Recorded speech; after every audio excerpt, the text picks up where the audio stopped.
여러분 안녕하십니까? 채널K 뉴스입니다.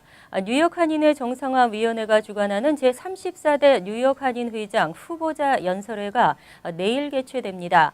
단독 후보로 등록한 김민선 후보가 한인회장에 출마하게 된 동기와 앞으로의 계획을 밝히게 됩니다. 뉴욕 한인회장 선거관리위원회는 내일 계획된 후보자 연설회를 예정대로 실시합니다.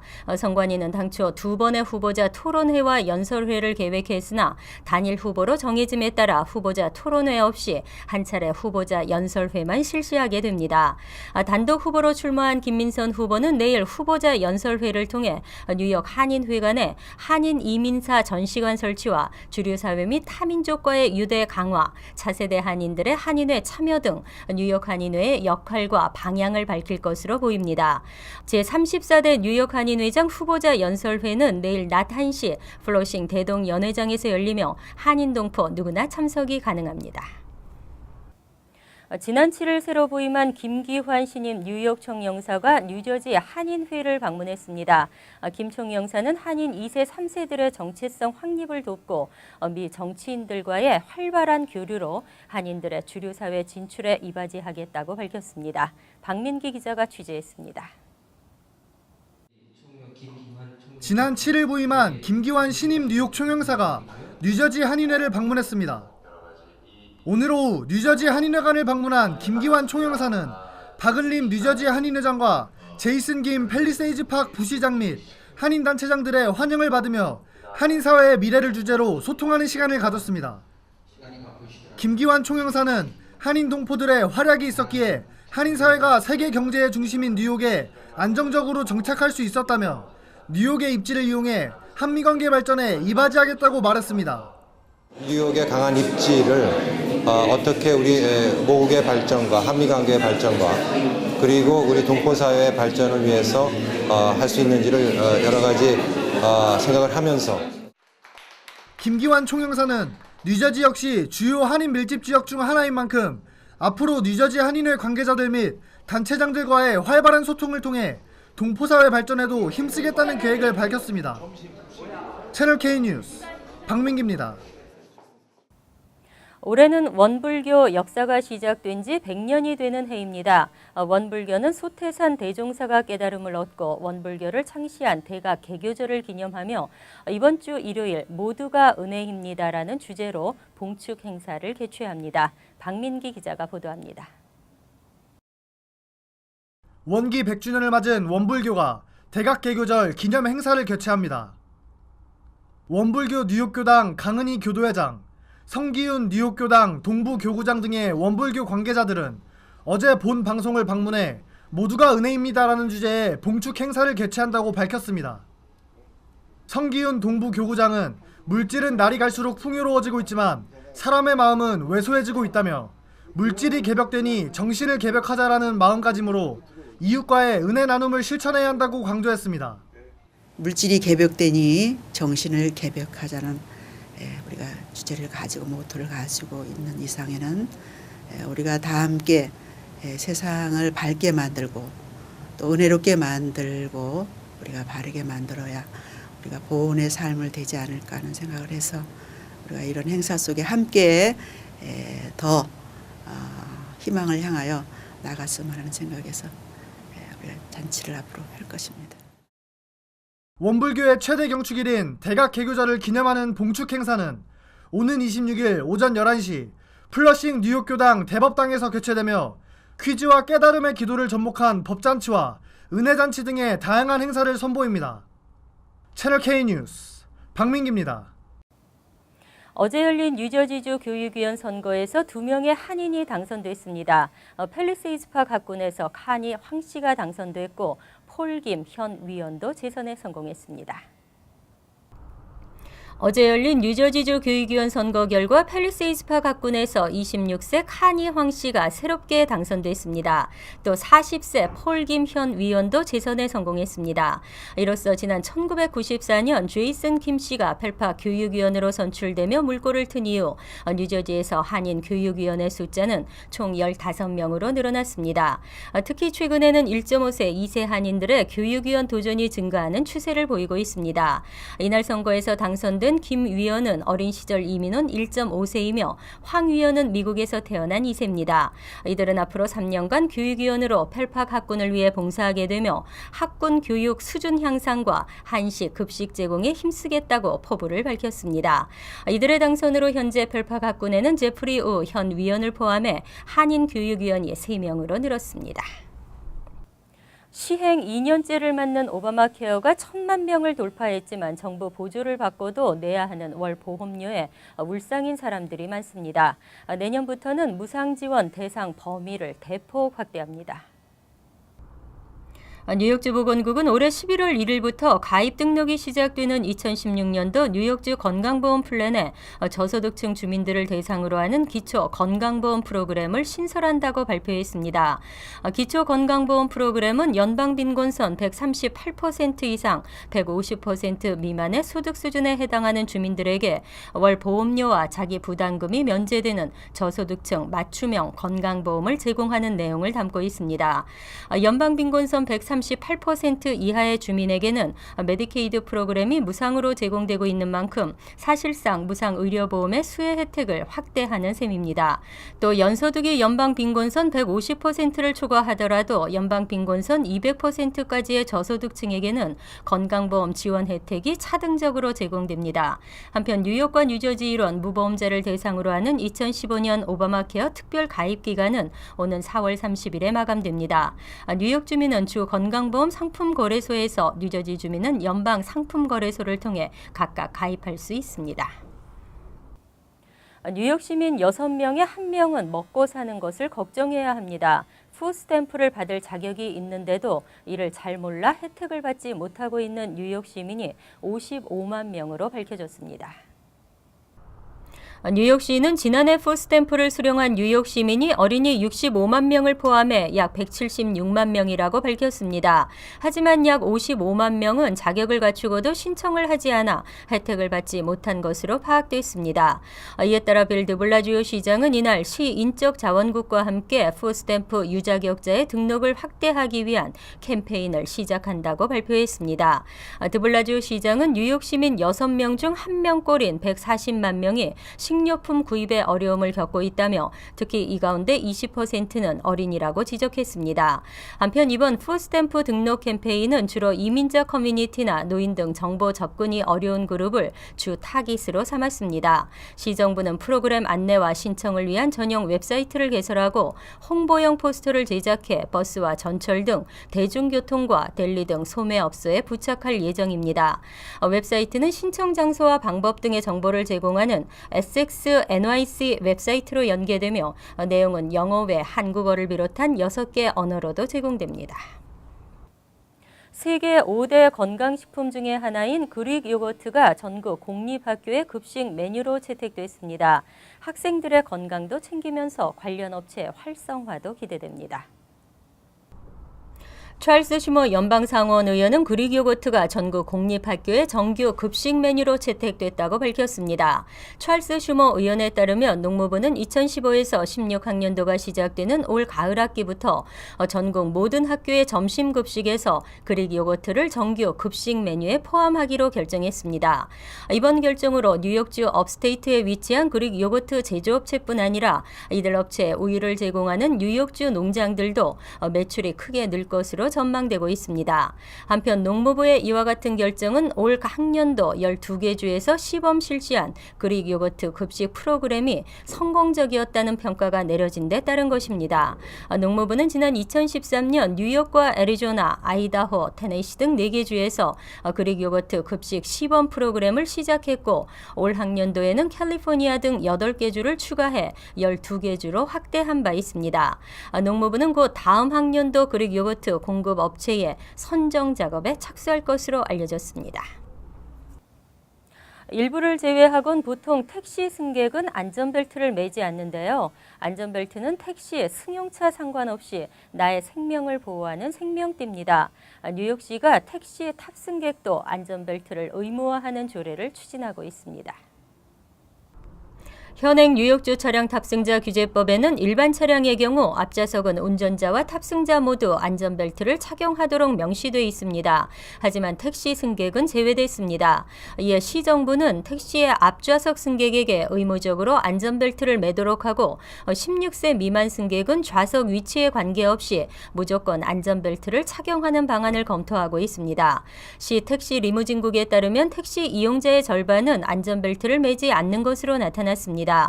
미라주시 택시 리무진국 국장은 안전벨트는 생명을 보호한다며 안전벨트 착용 의무화 방안은 이 기능을 더욱 확대하기 위한 것이라고 강조했습니다.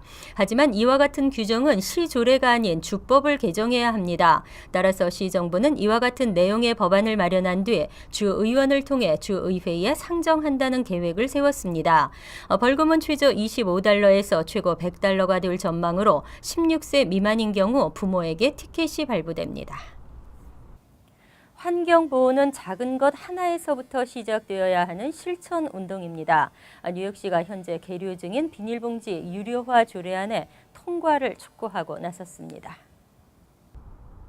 뉴욕시 시라 클럽과 뉴욕 환경보전 유권자 연맹 등은 최근 빌 드 블라지오 시장에게 서한을 보내고 비닐봉지 유료화 조례안에 대한 지지를 촉구했습니다. 이 조례안은 슈퍼마켓 등지에서 비닐봉지를 이용할 경우 업소 측이 봉지 하나에 10센트씩을 부과하도록 명시했습니다. 이 조례안은 지난 2013년 처음 발의됐지만 당시엔 시의회에 상정되지 못하고 폐기됐고 지난해 다시 발의된 뒤 현재는 청소 폐기물 관리위원회에 심의를 받고 있습니다. 환경단체들은 시장에게 보낸 서한에서 뉴욕시에서는 연평균 100억 개의 비닐봉지가 사용되고 있다며 이를 매립하는 데 소요되는 비용만 연간 $1250만 달러에 달하고 있다고 지적했습니다. 특히 비닐봉지 쓰레기는 재활용이 쉽지 않고 현재 뉴욕시의 쓰레기 재활용 시설로는 처리가 어렵다는 지적도 받고 있습니다.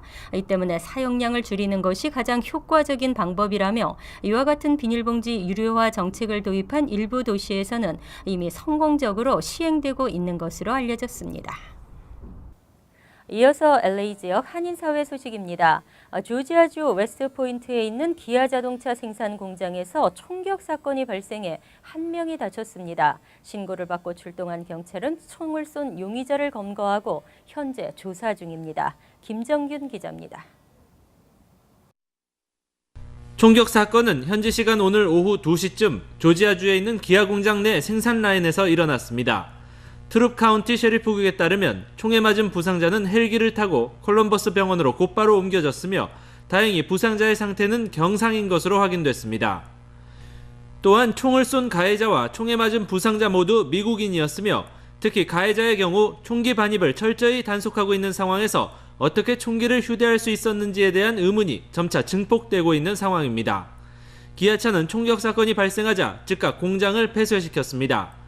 총기를 휴대한 가해자는 직장에서 평소 왕따를 당하던 직원으로 자신을 왕따시킨 공장 작업반 조장에게 앙심을 품고서 총을 난사한 것으로 확인됐습니다. 또 현장 관계자들에 따르면 사고 발생 전 이들 2명이 말다툼을 했다는 목격자도 있었던 것으로 전해집니다. 한편 조지아에 진출한 한국 기업에서 총격 사건이 발생한 것은 이번이 처음입니다. MBC 뉴스 김정균입니다. 가디나에서 한인 아들이 어머니를 칼로 찔러 살해한 사건이 발생했습니다. 용의자는 체포 당시 마약에 취해 몹시 흥분된 상태였던 것으로 알려졌습니다. 박시몬 기자가 보도합니다. 한인들이 많이 거주하는 가디나에서 살인 사건이 발생했습니다. 지난 일요일 오전 가디나와 하버드 블루바드의 한 아파트에서 아들인 니콜라스 김 씨가 어머니인 김소연 씨를 살해한 혐의로 경찰에 붙잡혔습니다. 사건이 일어난 현장입니다. 신고를 받고 출동한 경찰은 이곳에서 아들 니콜라스 씨를 살인 혐의로 체포했습니다. Gardena police responded to a 911 call. Female caller said that her son was trying to break into her apartment. When the officers arrived, they detained a male subject exiting the apartment building. The officers went into the apartment building and discovered a female inside who was a victim of multiple stab wounds, and she was pronounced dead at the scene.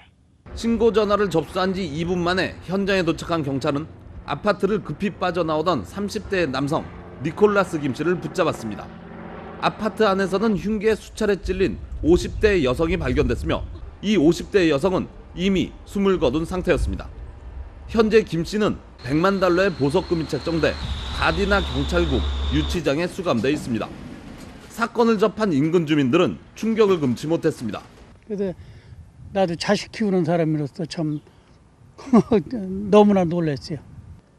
지금 세대가 참 너무나 한탄스럽습니다. 한편 지난달 있었던 시어머니 살인 사건에 이어 한 달 만에 가족을 살인하는 사건이 발생해 한인 사회는 충격에 휩싸이고 있습니다. MBC 뉴스 박승원입니다. 월드리포트입니다.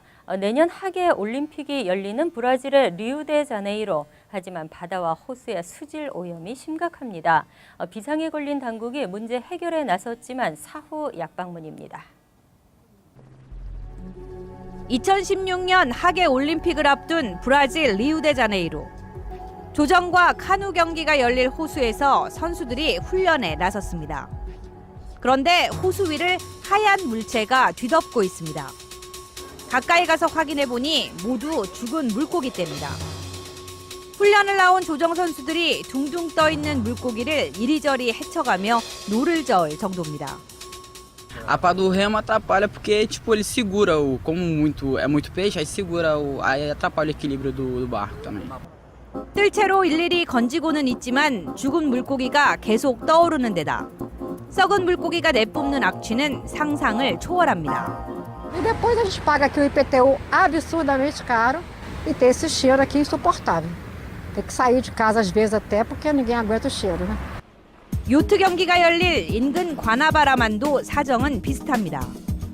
파도에 끊임없이 죽은 물고기가 밀려오고 해변 곳곳에는 온갖 종류의 쓰레기가 산을 이루고 있습니다. I saw a big wooden chair on the water. I mean that's not ideal, I think, and I hope that they are going to improve not only for the Olympic Games. 하늘에서 내려다본 바다는 녹조와 오염 물질이 뒤섞이면서 시커멓게 변했습니다.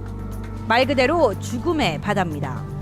O oxigênio da água, a Bahia também está um pouco suja, mas estão fazendo o tratamento da água, tudo isso, né? 이렇게 수질 오염이 심각한 건 도심에서 배출되는 생활하수나 공장 폐수 대부분이 아무 처리가 되지 않은 채 바다와 강으로 흘러들고 있기 때문입니다.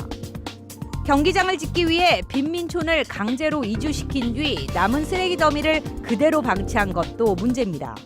É tão mal empregado. E o programa de despoluição da Baía de Guanabara é exemplo da certeza que o mal político. 사실 리우데자네이루의 수질 오염 문제는 올림픽을 유치할 때부터 제기됐습니다. 당국은 수질 정화 작업을 올림픽 개최 전까지 완료하겠다고 장담했지만 최근 목표 달성이 불가능하다는 사실을 인정했습니다. Não dá tempo, não sei, nós estamos 49 hoje. Eu acredito que possa chegar aí a 60, 55, 60, depende. 몇 개월 전에는 요트 경기장 인근에서 슈퍼 박테리아까지 검출돼 선수들의 건강마저 위협하고 있습니다. 이런 상황에서 500일도 채 남지 않은 브라질 올림픽이 제대로 치러질 수 있을지 국제사회의 우려가 갈수록 커지고 있습니다. 월드리포트 문소연입니다. 간추린 소식입니다. 아이오와주의 한 양계장에서 조류독감 바이러스의 변종이 발병돼 사육하던 닭 530만 마리를 모두 살처분했습니다. 또 해당 농장은 격리 처리될 예정입니다. 하지만 이번에 발견된 H5N2 바이러스는 가금류가 감염될 경우 몇 시간 안에 죽을 정도로 치명적이지만 조리된 닭이나 달걀을 통해서는 사람에게 전염되지 않는 것으로 나타났습니다. 라가디아 공항에서 이륙을 준비 중이던 델타 항공기에서 연기가 발생해 항공기가 폐항하는 소동이 벌어졌습니다. 뉴욕 뉴저지 항만청은 어제 오전 10시쯤 템파베이로 이륙을 준비 중이던 델타 항공기 조종석에서 연기가 발생해 소방관이 긴급 출동했다고 밝혔습니다. 조종사들은 즉시 엔진을 끄고 항만청에 구조 요청을 했고 부상자는 없었습니다.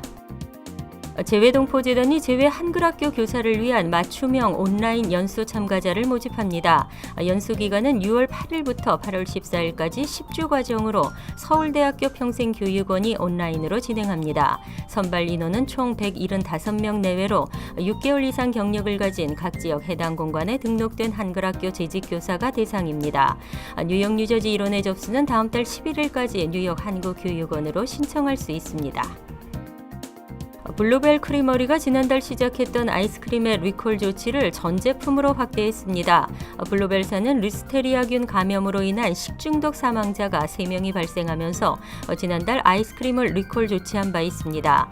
블루벨 측은 아이스크림과 프로즌 요거트, 셔벗 등 모든 냉동 제품들의 판매를 중단하고 23개 주와 해외에 납품된 제품을 모두 리콜한다고 밝혔습니다.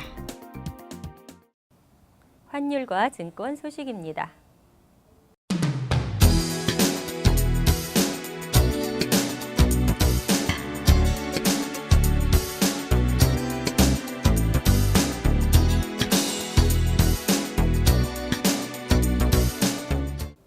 이어서 날씨입니다.